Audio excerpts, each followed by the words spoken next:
Welcome to this edition of the Million Dollar Mastermind podcast. This is where we pick the brains of high achievers from all walks of life and get their hard-earned, real-world insights on winning. I'm your host, Larry Weidel. Folks, we're going to have some fun this afternoon talking with Eric Gall. Hello, Eric. Hi, Larry. How are you? I'm doing great and looking forward to hearing what you've learned along the road in your business career, because you've had lots of success. You may be the most decorated, award-winning guy I've talked to. So you're definitely not somebody who operates in a tunnel, hides your light under a bushel. People know about you, people find out about you, and they're impressed by you. And so, you stand up well under the scrutiny of other eyes and come out on top. I'm just glad I'm not competing with you in anything right now, because I get the feeling, based off your track record, you'd wind up finding a way to beat me. So, well, there's the art of self-promotion, right? Just look behind me, right? Well, I guess, but you've got all kind of awards and everything. But the deal is, hopefully I'd start on that, but I really don't know where to start. But it's just like you're well recognized. And what most people do that you're not guilty of, which is, most people really are reticent about themselves. And the reason for that, I think part of that is when you grow up, you learn right off the bat that to give the credit to your people and just take the blame yourself. And so most leaders are smart enough to realize they wouldn't be successful without their people. And, they're smart, we're smart enough to know we didn't do it all. And so it's kind of hard to, be out there except the narcissist among us, who have no problem, elbowing everybody else off the stage. But most of us, if we do anything, it's undersell ourselves. But people want to be a part of something special. They want to be a part of an award-winning thing. They want to do business with award-winning. Success breeds success. And so finding that balance is a thing for all of us to figure out. And you like to, you got to promote yourself in this world, or you're going to disappear, drop like a rock in the ocean. And so what are the things what are your accomplishments that you're most proud of at this point? And then we'll kind of back away from that. But from you evaluating your career achievements and milestones, what are the things that really give you the biggest pride, satisfaction, looking back? Well, I set a goal probably about 7 years ago of becoming the number one broker in the state of Florida. We have the largest state association of brokers in the country in Florida. There's about over 900 of us. So my goal is to be the number one volume producer in the state of Florida. And it took me a while. I had to refine, my craft. I had to, look for creative means to, make myself known, like we were talking about. And in 2021, I finally reached that pinnacle and achieved number one sales volume in the state of Florida. And I did it in the Southwest Florida market, which is the Naples, Fort Myers area. And I was probably the first person to do that outside the major markets being, Miami, Fort Lauderdale, Orlando, and the Tampa Bay area. Yeah. And it seems like it'd be easy to do if you could pull in some of those, 40, 50, $60 million single resident sales. But there's not as many of those over in that part of the country. So what was your volume? I ended up with a little over $32 million in transaction volume in 2021, but I didn't do it all in Southwest Florida. So you spoke about getting your name out there. So I made affiliations with CPA firms and other referral partners, not only in Florida, but in the Midwest where, I grew up. And that brought me some deals that I normally, wouldn't seek out here in Florida. And that helped push the number up much, much, much higher than I think it would have been if I just focused on Southwest Florida.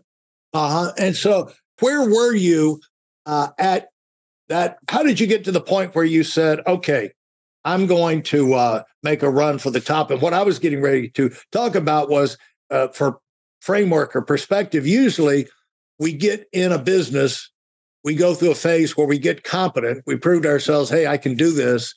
And then we learn the fundamentals.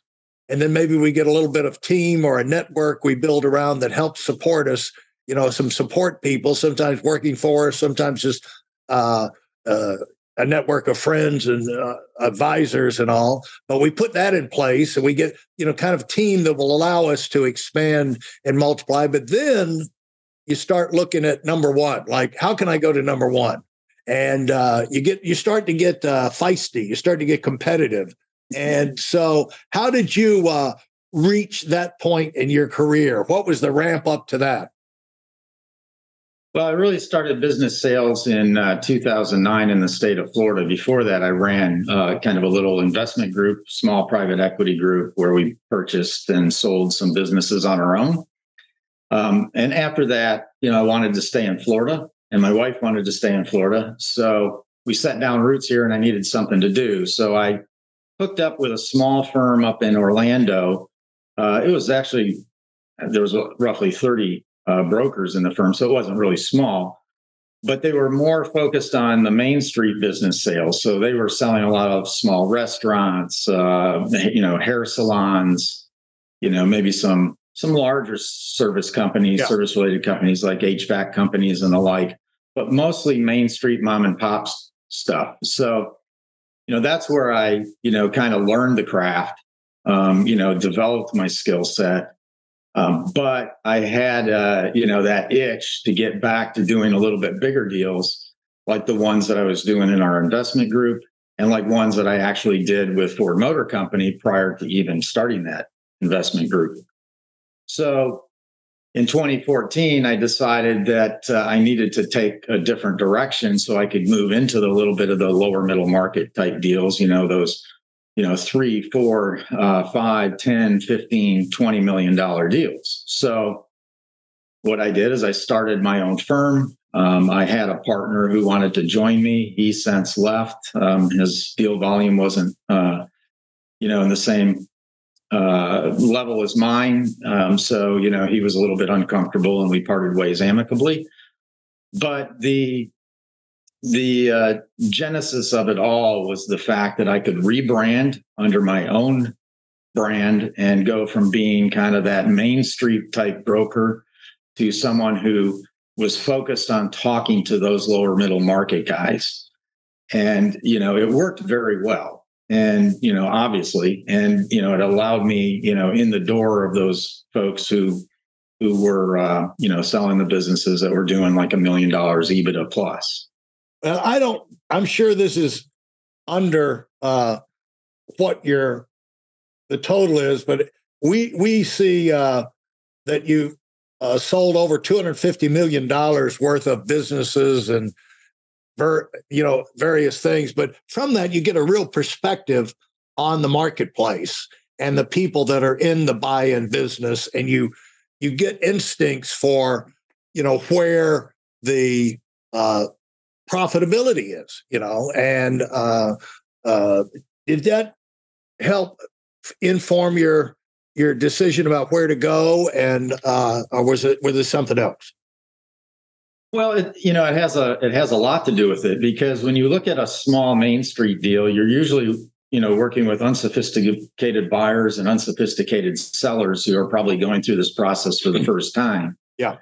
So they don't really have a process. You have to hold their hands the entire, process, every single step of the way. Yeah.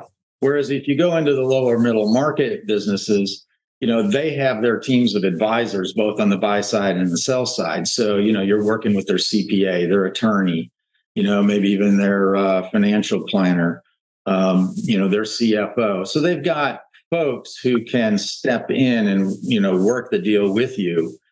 It's still, the same steps. It's still the same process. It's just that there's, a level of sophistication that makes the deal go a little bit smoother, a little bit easier, along that process. Okay, let me just say what you probably don't want to say. All of those people are deal killers. The accountants and the lawyers and everything. They all are. It's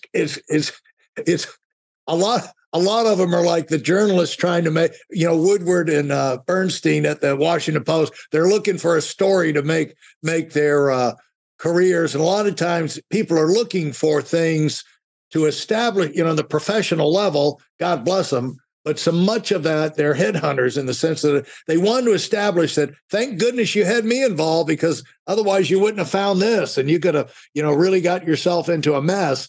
And so you find it's hard. The bigger deal, because in financial service, we went through the same thing. It's sexy to say, I just had a $3 million sale. Unbelievable. $4 million sale. Yeah. But how long did it take you to close that sucker? How long did it take to get that whale in the boat? And so every sale comes down to a decision maker. Someone's got to make the decision. And the bigger the decision, the bigger the doubt is about the other side. And so if you got a whole lot of people say, well, maybe it's not a good idea to pull that thing in the boat. Maybe we should go after a different kind of fish. Maybe we're going to regret this. And it does take much of that before you're either stalled out or you're back to square one. And the smaller deals, somehow it's easier to get to the decision maker. And you get to the decision maker, you find out what their main concerns are, you satisfy those, bam, you can close it and move on. Can't do that in the bigger ones quite as seamlessly, can you? Well, I mean, it's easier to get to the single decision maker, in the smaller deals. Yeah.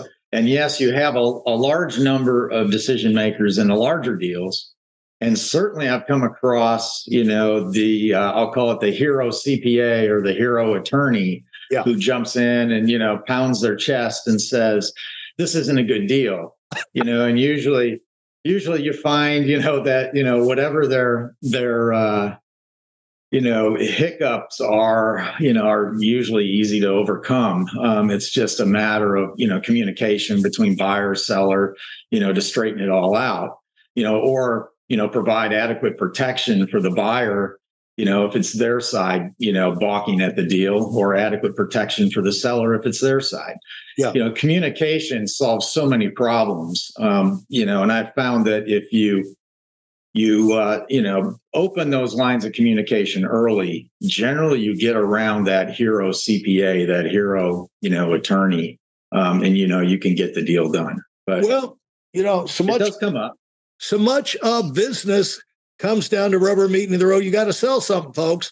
And so when you sell $250 million worth of properties and everything, you pick up some instincts. How would you go about? So we know this is going to be the bigger the deal. We know that's more than likely going to be more of an issue than the smaller deal. So how would the best way to solve objections is to head them off in advance. And so it seems like you were working to head off or to mitigate that turning into a problem for you right from the beginning by establishing a relationship, getting to know the decision maker right from the beginning. How would you go about doing that? Well, I think the most important part of, avoiding pitfalls in the process is properly preparing the business for sale. So we spend a lot more time working with the seller and prepping that business for sale. So when we recast the financials, for example, we're getting into some of the nitty gritty that, a buyer would look. We're not getting quite as deep, into what is a legitimate, add back to the bottom line or what isn't. We don't get as deep as a buyer would, but we get as close as we possibly can so that directionally we're correct. And when a buyer goes and does their financial due diligence, they're not going, oh my gosh, this is way off, or this is a ridiculous add back, and you break their trust. Because if you break the buyer's trust, it's hard to get it back. Yeah. So, doing that preparation on both the financial side and on the business side. So really doing a deep dive into the operations of the business, how it works, how it operates. If I know that and I can communicate it in the documentation that we provide to a buyer, and then the buyer starts having that discussion with the seller, and the seller reemphasizes exactly what I've told them, you just build confidence quickly in the deal on the buy side. And at that point, if buyer and seller like and trust one another, you'll get a deal done. Thanks for listening to the Million Dollar Mastermind. If you felt there were any valuable takeaways from this episode, please take a minute and leave us a 5-star review. Your feedback is important and really helps us get the word out to a wider audience. Remember, we have a valuable webinar that is absolutely free. Register for it right now at WeidelOnWinning.com. Thanks for listening.